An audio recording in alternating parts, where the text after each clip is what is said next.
안녕하세요 여러분, 솔선생입니다. 저번 시간에 이어서 취업 고민, 여러분들이 가장 많이 질문하시는 취업 고민에 대한 이야기 함께 나눠보도록 하겠습니다.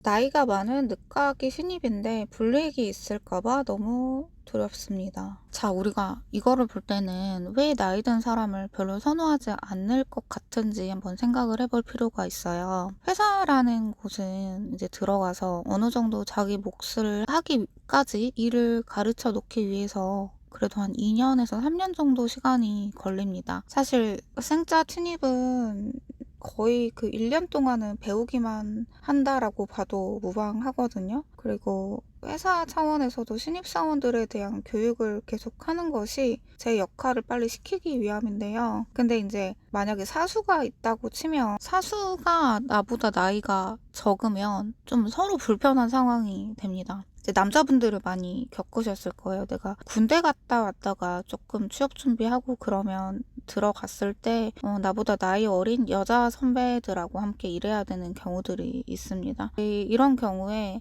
중요한 거는 나이가 많아도 회사와 잘 융화되는지, 나이 어린 선배들일지라도 내가 그들의 지시를 잘 따르고 잘 융화될 수 있는지, 이런 부분을 좀 어필하시면 늦가기여도 커버가 될 수 있는 그런 부분이지 않을까 생각합니다. 만약에 내가 성격이 조금 자존심이 세다면은 이런 경우에는 이제 들어가셔서 본인이 노력을 조금 많이 하셔야겠죠. 그리고 한편으로는 이제 나이가 좀 있으면 그래도 사회 경험이나 그런 것들이 조금은 더 노련할 수가 있거든요. 아닌 경우도 있지만.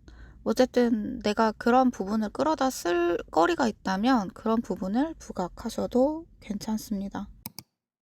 짧은 경력이 여러 개라서 끈기 없는 사람으로 보일까봐 걱정입니다. 짧은 경력이다 라고 하는 거는 두 가지 관점으로 볼 수 있을 것 같아요. 첫 번째는 내가 나의 진로를 찾음에 있어서 굉장히 적극적인 사람이다. 여러 가지 도전을 주저하지 않는 용감한 사람이다. 이렇게 볼 수도 있을 것 같고요. 두 번째로는 진짜 좀 끈기 없다라고도 볼 수 있을 것 같아요. 둘 중에 어느 부분에 해당하는지는 이제 본인을 어떻게 어필하느냐에 따라 달라지겠죠. 사실 짧은 경력이 좀 끈기 없음으로 비춰지는 경우도 많고요. 그런 사람을 선호하지 않는 경우들도 있습니다. 근데 뭐 피치 못할 사정이 있었다면 그거를 말씀을 하셔도 되고요. 어쩔 수 없이 내가 뭐 집안에 환자를 간병을 해야 된다거나 이러면은 길게 일을 할 수가 없잖아요. 뭐 그런 피치 못할 사정이 있으면 말씀하셔도 되고, 조금 방어적인 방법을 쓴다면 나의 짧은 이직 경력이 부각되지 않게끔 하는 방법들이 있겠죠. 그러니까 굳이 그거를 길게 쓰지 않는 겁니다. 그다음에 만약에 진짜 내가 진로를 모르겠어서 여러 가지 영역에 도전을 해본 것이다 라고 한다면 그것도 그렇게 말씀하셔도 됩니다. 내가 진짜 원하는 것을 저는 찾고 싶어서 여러 가지 것들을 제가 도전해 봤습니다 라고 하면, 나는 뭐 비록 끈기에 대해서는 내세우지 못할 수도 있지만 도전적인 사람이다라는 인식을 줄 수는 있겠죠. 그런 방식으로 써보시면 좋을 것 같습니다. 포트폴리오에 넣을 만한 거창한 성공 경험이 없어요. 그거는 저번 시간에 나왔던 질문하고도 비슷한데요. 내가 별로 특별히 한 게 없다. 그래서 쓸 게 없다. 라고 하는 건데, 이게 경력직 면접이면 얘기가 조금 달라지지만 그냥 신입에 대한 면접이면은 사실 여러분들이 해왔던 거에 대해서 그렇게 막 기대치가 크지는 않습니다. 뭐 대학생이 학부 수준에서 할 만한 게 뭐 정해져 있거든요. 그 수준이. 내가 그렇게 거창하고 뛰어난 경력이 있다면 그냥 회사 말고 자기 일을 하는 게 더 맞을 수도 있는 거고요. 그래서 뭐 거창하고 대단하고 이런 것들을 굳이 찾으려고 하시고 어필하려고 하시기보다는 항상 보면 과정이 중요합니다. 내가 실패를 했더라도 그 문제를 해결하기 위해서 어떤 과정으로 파고들었는지, 어떤 노력을 했는지, 그리고 그 중간에 멘탈 관리는 어떻게 했는지 이런 것들을 좀 구체적으로 보여주면 좋습니다. 그러니까 성공의 경험이라기보다는 내가 어떤 일을 붙들고 얼마나 끈기 있게 대처했는지 그런 부분을 보여주셔도 훌륭한 대체제가 됩니다. 이럴 때는 좀 숫자를 많이 활용하시면 좋아요. 예를 들면 내가 뭐 실험실에 있어. 실험을 몇 번을 했어. 근데 뚜렷한 성과를 내지 못했어. 이런 경우가 있을 수 있잖아요. 그러면은 그냥 실험을 많이 했다 이렇게 쓰시기보다는 어떤 뭐 몇 달에 걸쳐서 몇 번의 실험을 했고 실험 시간이 토탈 몇 시간이고 그를 위해서 몇 밤을 샜고 이런 식으로 숫자로 좀 써주시면 좀 와닿습니다. 이 사람이 이만큼 노력을 많이 했구나. 실제적으로 와닿습니다. 그래서 이런 경우에는 내가 얼마나 노력을 해왔는지 숫자를 통해서 표현해 주시면 효과적이다라고 말씀드릴 수 있겠습니다. 자소서 쓸 때 인공지능 활용해도 되나요? 다 비슷한 글이 될까봐 걱정됩니다. 저도 글을 쓰는 거를 업으로 살아왔던 사람인데 저 인공지능 저도 업무에 많이 활용하거든요. 업무에 많이 활용할 수 있는 이유는 제가 글을 쓸 수 있는 능력이 애초에 있기 때문이에요. 그러니까 좋은 글감을 뽑아낼 수 있는 능력이 있기 때문에 오히려 인공지능을 활용하는 데 있어서 더 자유롭거든요. 여러분들 이제 인공지능이 써준 글을 보면 아시겠지만 그 특유의 문체가 있어요. 근데 그거를 알아보는 사람이 있고 못 알아보는 사람이 있거든요. 그 차이가 되게 크다고 생각해요. 얼핏 봤을 때 괜찮은 글과 그 글을 하나하나 뜯어봤을 때 괜찮은 글이 많이 다르거든요. 근데 그거는 말해보면 알아요. 말을 해보면 행간이라는 게 있거든요. 그 행간의 어떤 두루뭉술하게 넘어가는 부분들이 인공지능으로만 쓴 글에는 있습니다. 근데 그것도 내가 인풋을 좋게 주면 조금 더 치밀하게 나와요, 글이. 그러니까 자기소개서나 이 면접 답변 같은 거를 인공지능이랑 만들 때에도 그게 맹점인 거예요. 얼핏 보면 진짜 괜찮은 말을 만들어 주거든요. 근데 이제 면접이라고 하는 거는 어떻게 보면 내 말꼬리를 잡고 거기에 대해서 이제 파고드는 건데 내가 얼핏 들었을 때 되게 좋은 말들을 이제 막 만들어 갔어요. 챗GPT나 뭐 여러 가지 것들을 뭐 제미나이나 뭐 클로드나 이런 거를 활용해서 만들어 갔어요. 그리고 그거를 면접관 앞에서 막 얘기를 해요.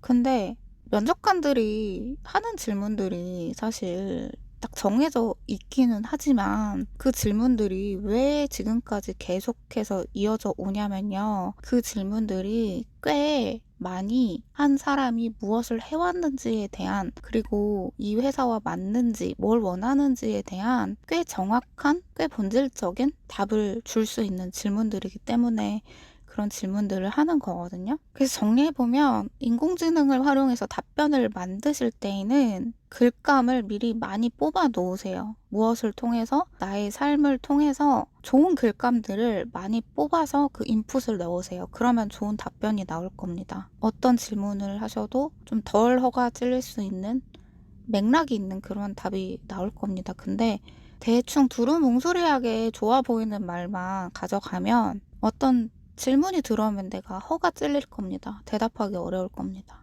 중요한 거는 나 자신이 살아왔던 삶에 대해서 그리고 내가 진짜 원하는 게 뭔지에 대해서 진지하게 생각해 보시고 정리하시는 거예요. 이 자기소개서를 쓰는 수업이 단지 이 회사 어디를 들어가야겠다, 합격해야겠다 라는 수준이 아니라요. 사실은 나 자신에 대해서 좀 더 진지하게 돌아보는 시간이 되는 겁니다. 저는 사실 최종 목적은 거기를 바라보면서 수업을 하고요. 그리고 이제 어쨌든 구체적으로 내가 지원하려고 하는 회사에 대해서 충분히 좋은 답을 할 수 있도록 그렇게 수업을 합니다. 그래서 계속해서 제가 강조하는 거 있죠. 내가 살아온 삶이 어떤 의미를 갖고 있는지 본인은 모를 경우가 있어요. 어려우시면 저한테 물어보시면 어느 정도 도움을 드릴 수가 있어요. 제가 메일을 열어놨거든요.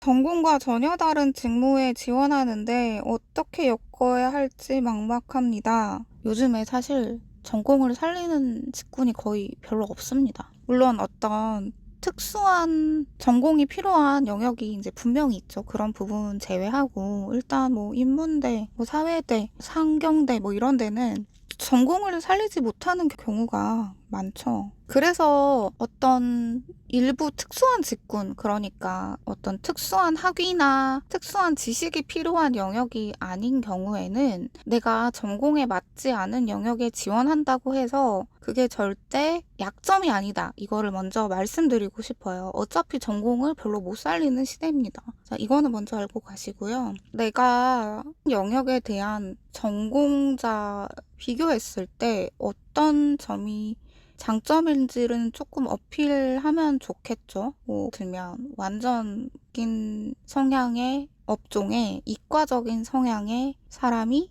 지원을 했다고 쳐요. 그러면 어떤 문과와 이과가 다르고 사용하는 감각이 다르잖아요. 제가 그거를 내가 종합적으로 그 양쪽을 다 아우를 수 있는 사람이 되겠다. 혹은 이 부분에 필요한 어떤 부분을 내가 보완해 줄 수 있다. 이런 식으로 자신의 장점을 어필하면 좋을 것 같습니다.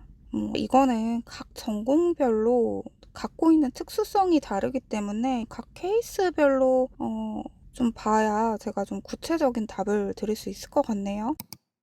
자, 빨리 취업하고 싶어서 스펙을 낮춰서 써도 될까요? 어떤 경험이든 다 유의미하다고 생각하기는 합니다. 근데 이제 문제가 되는 거는 상대방이 원하는 것과 내가 원하는 것의 방향이 다를 때 항상 어떤 일이든 문제가 좀 생기잖아요. 스펙을 내가 낮춰서 썼는데 거기 채용이 됐다 라고 했을 때는 상대방이 원하는 지점이 분명히 있는 거겠죠? 나를 채용한 이유가 분명히 있는 거겠죠? 근데 그 상대방이 나를 채용한 이유와 내가 이 회사에 쓴 이유가 같으면 이제 그것이 뭐 별일 없이 지나가겠지만 이게 안 맞아버리면 좀 오래 못 다닐 확률이 커지겠죠. 그래서 현재 내가 지금 원하는 것과 어떤 것이 필요한지 이런 것들을 좀 면밀히 살피신 다음에 하향 지원을 하셔야지. 안 그러면 좀 사실 서로 좀 안 좋은 것 같아요. 이제 회사 입장에서도 이 직원이 그냥 잠깐 발 담그다 가야지 이런 태도로 들어오면 좋을 리가 없고요. 그 다음에 이제 구직자 입장에서도 그런 마음으로 들어갔을 때는 뭔가 거기서 내가 어떤 것들을 얻어서 나오기는 힘들 것 같아요. 그래서 만약에 하향 지원을 하신다면, 그리고 내가 아예 사회 초년생이라면 여기에서 내가 충분히 뭔가 배워 나가겠다라는 생각으로 열심히 하시는 게 좋지 않을까라는 생각을 합니다. 정말 이게 내가 사실 근데 하향 지원이다? 라고 느껴지면 글쎄요, 굳이 지원할 필요가 있을까요? 하향 지원이라는 것도 좀 내 기준이잖아요. 사실은 나의 수준이 내가 생각하는 것만큼 높지 않을 수도 있고요. 그래서 좀 하향 지원이라는 말이 조금 이상하다고 생각은 하지만 떨어졌는데 여기밖에 안 되면은 여기 가야겠죠. 그리고 나서 거기서 열심히 하면서 다른 곳을 모색해봐도 좋지 않을까 생각합니다. 면접장만 들어가면 목소리가 염소처럼 떨립니다. 그리고 머리가 하얘집니다. 사실 이런 분이시라면 더더욱 연습밖에 답이 없어요. 좋은 답변을 만드셔서 100번을 연습하세요. 그러면 적어도 덜 떨립니다. 그리고 이제 한 가지 말씀드릴 점은 말을 청산유수처럼 잘 할 필요는 없어요. 다만 내가 더듬더라도 끝까지 내가 준비해온 걸 하겠다, 이런 게 또 진정성이거든요. 실제로 말을 되게 잘해야 되는 직군인데 엄청 말을 떨었는데 자기는 그래도 여기 회사 오고 싶었기 때문에 머리가 하얘졌지만 떠듬떠듬 말을 했대요. 근데 그렇게 합격하신 분도 있거든요. 그래서 서툴지만 최선을 다하려는 태도. 서툴지만 그 모습을 감추기보다는 저 이렇게 서툰 사람이지만 함께하고 싶습니다 하는 마음, 이게 항상 중요한 것 같습니다. 그리고 연습으로 어느 정도 커버가 된다. 연습량과 비례한다. 라는 얘기도 덧붙여 드리겠습니다. 자, 스타트업과 대기업 중 어디에서 시작하는 게 제 커리어에 좋을까요? 두 군데는 장단점이 명확하게 다르죠. 일단 저의 경우를 좀 말씀드리면 저는 이상하게 좀 알바 이런 거부터 뭔가 아무것도 안 갖춰준 데 가가지고 처음 시작에 어떤 기반을 닦아놓는 그런 일들을 많이 했거든요. 저는 그게 좀 재밌었어요. 아무것도 정해지지 않은 곳에서 뭔가 시스템을 잡아나가고, 그리고 초반에 시스템을 잡는 과정이기 때문에 나의 입김, 뭐 나의 생각, 나의 이상 이런 것들이 들어갈 수도 있는 거고요. 그리고 이제 스타트업 같이 작은 규모의 회사는 한 사람이 해야 될 역할들이 진짜 다양해요.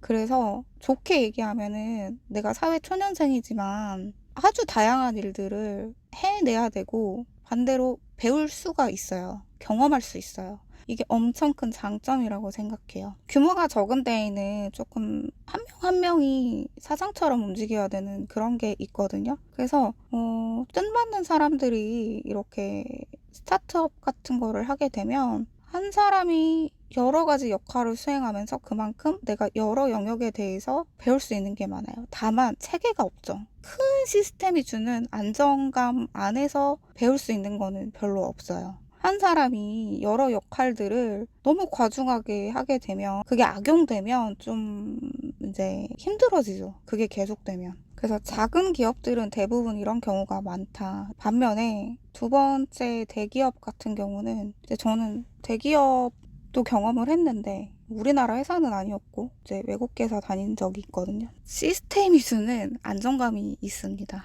그 시스템이라는 게 하루 이틀 안에 생긴 게 아니거든요. 굉장히 오랜 시간 동안 그 시간이 축적이 되면서 가장 효율적이다라고 생각하는 것들이 시스템화된 거예요. 다만 그렇기 때문에 대기업일수록 시스템이 좀 촘촘할 수가 있습니다. 그래서 내가 배워야 될 게 많고 내가 따라가야 될 게 많아요. 근데 그것도 쉽지만은 않습니다. 주어진 틀에 따라가기만 하는 것도 사실 쉬운 거는 아니거든요. 근데 큰 장점은 시스템이 주는 안정감이 있고 시스템 안에서만 배울 수 있는 것들이 있어요. 예를 들면 큰 조직이 돌아가는 어떤 부분이라든지 그런 거는 작은 회사에서는 경험하기 힘든 것들이거든요.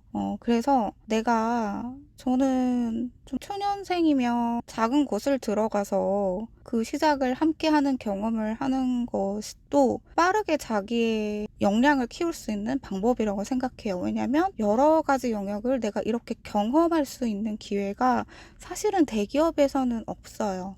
스타트업에서는 내가 뭔가를 기획할 수 있는 기회도 주어지거든요. 그러니까 내가 어떤 결정을 할 수 있고 선택을 할 수가 있는 기회들이 있는데, 대기업은 그 결제 라인이 이제 복잡하고 내가 최종 결정권자가 되는 그 경험은 별로 하기 힘들어요. 직급이 조금 올라가야 가능한 거죠. 그래서 이런 부분을 생각하셔서 이런 장단점이 있기 때문에 적성에 맞는지에 따라서 선택을 해보셔도 괜찮을 것 같습니다.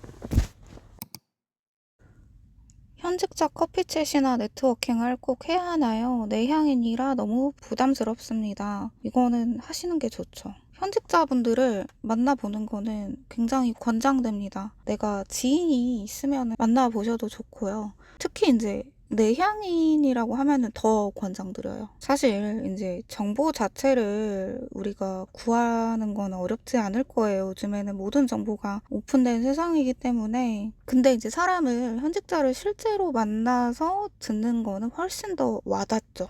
회사의 분위기라던가 이 업계의 분위기라던가 그런 것들을 좀 간접적으로 느낄 수도 있고요. 그리고 별로 쌓아놓은 스펙이 없다라고 한다면 이게 또 이야깃거리가 되는 겁니다. 뭐 예를 들면 이런 식이죠. 저는 이 업계에 대해서 너무 궁금해서 제가 직접 컨택해서 이 업계 선배님을 만나보고 인터뷰를 했습니다. 이 정도만 해도 이 회사에 대해서 굉장히 열정이 있다고 느껴지잖아요. 사실 실제로 내가 이 업계에 혹은 이 직군에 관심이 있고 열정이 있어야 옮길 수 있는 행동이기도 하고요. 그래서 이건 권장될 만하고요. 내향인이시라면 더 권장한다 그랬잖아요. 이게 무슨 얘기냐면 사람이 각자가 두려운 게 있거든요. 근데 그 두려운 거를 한번 해보면 굉장히 좀 발전 속도가 빨라집니다. 일단 내 마음의 자신감이 생기고요. 내가 내향인이면 사람한테 말 한마디 거는 것도 힘들잖아요. 두려워서 그렇거든요. 그게 타인에 대한 두려움에서 비롯된 건데, 내향인이 선배를 찾아갔다? 내향인이 커피챗을 SNS를 통해서 사람을 찾아서 했다? 이거는 단지 그냥 이 취업을 위해서 내가 노력한다라는 수준을 넘어서서 내가 두려움을 깨고 한 걸음 어떤 새로운 행위를 해보았다라고 하는 데에서 큰 의미가 있습니다. 보완이 많이 될 거예요. 자기 스스로한테. 실제적인 정보 이런 거 떠나서요. 자신감, 내가 안 해본 거를 해봤다라고 하는 그 행동 한 번, 이게 굉장히 클 겁니다. 생각보다 클 거예요. 그래서 두려우시면 오히려 더 한 번 시도해 보셔라. 유익한 시간이 되실 것 같다라는 생각이 들고요. 자, 계속 떨어지다 보니 지쳐서 그냥 아무 데나 붙여주는 곳으로 갈까 봐요. 이것도 좀 다양한 관점으로 생각해 볼 필요가 있는데요. 자, 아무 데나 붙여주는 곳으로 갈까 보다 이게 꼭 나쁘지 않은 선택일 수도 있다고 생각하거든요. 내가 눈만 높은 걸 수도 있잖아요. 사실 내 능력치는 그 정도는 안 되는데 내 눈만 높은 걸 수도 있고, 혹은 아닌데요. 제가 스펙 자체는 되게 높은데 왜 이렇게 떨어지는 이유를 되게 모르겠다. 근데 내가 붙는 데가 여기밖에 없다라고 했을 때, 그러면 이 회사를 다니면서 내가 배워가는 지점들이 분명히 있겠죠? 뭐가 있을까요? 내가 눈이 너무 높고 자존심이 굉장히 세고 고고하고 하다면 사실 이런 시간들, 좀 시련 같은 시간들을 통해서 좀 겸손해지는 시간이 될 수도 있을 거고요. 그 겸손이라는 게 꼭 필요한 경우들이 있거든요. 그래서 오히려 그를 통해서 내가 세상을 보는 시야가 더 넓어지고 오히려 더 자신감이 생길 수도 있고요. 그런 경험이 필요하면 내 삶이 그렇게 펼쳐지는 경우들이 있습니다. 그러니까 제가 뭐라 그랬죠? 삶은 우리가 가장 원하는 방향으로 나를 인도한다고 했잖아요. 근데 내 깊은 무의식 속에 나는 내가 잘나는 것도 좋지만 이 잘난 거를 떠나서 나는 좀 더 진짜 겸손함을 배워보고 싶어. 그래서 더 많은 사람들과 함께 해보고 싶어 라는 마음속 깊은 바람이 있는 걸 수도 있거든요. 그러면은 이런 경험들을 할 수도 있는 거죠. 마치 시련이나 실패 같지만. 자, 그래서 인연이 된 곳은 거기랑 나랑 뭔가 배울 점이 있어서 그렇게 된 거 생각합니다. 혹은 좀 포기하지 않는 마음이 필요한 경우도 있겠죠. 내가 너무 욕심이 없이 그냥 되는 대로 살아가는 스타일이다. 더 높은 곳을 바라봐도 되는데 겁이 나서 더 높은 곳을 바라보는 거를 잘 못하고 빨리 포기하고 싶다. 나는 그냥 쉬운 길로 가고 싶다. 이런 마음이 있으신 경우에는 조금 더 노력을, 조금 더 어려운 것들에 도전하는 노력들을 해보시면은 오히려 좋겠죠. 그래서 물론 계속 떨어지면은 지치는데, 떨어지는 데에도 되게 다양한 이유가 있고 붙는 데에도 다양한 이유가 있거든요. 어쨌든 이 경험을 통해서 내가 뭘 깨달을 수 있을까? 삶이 나를 어떤 방향으로 인도하려고 이런 경험들을 나를 시킬까? 무의식이 내 삶을 끌고 가고 있다? 무의식이라고 표현했지만 나의 어떤 깊고 깊은 속마음이야. 내가 마음 깊은 곳에서 나도 알아차리지 못하는 방향으로 삶이 나를 이끌고 있거든요. 그거는 분명해요. 그래서 내 마음속 깊은 어떤 등불이 나를 지금 어디로 이끌기 위해서 이런 경험들을 내 삶에 만들었을까? 이런 관점으로 자신의 삶을 다시 돌아보시면 답이 되지 않을까 생각합니다. 오늘도 긴 영상 들어주셔서 감사하고요. 앞으로도 이 시리즈는 이어집니다. 감사합니다.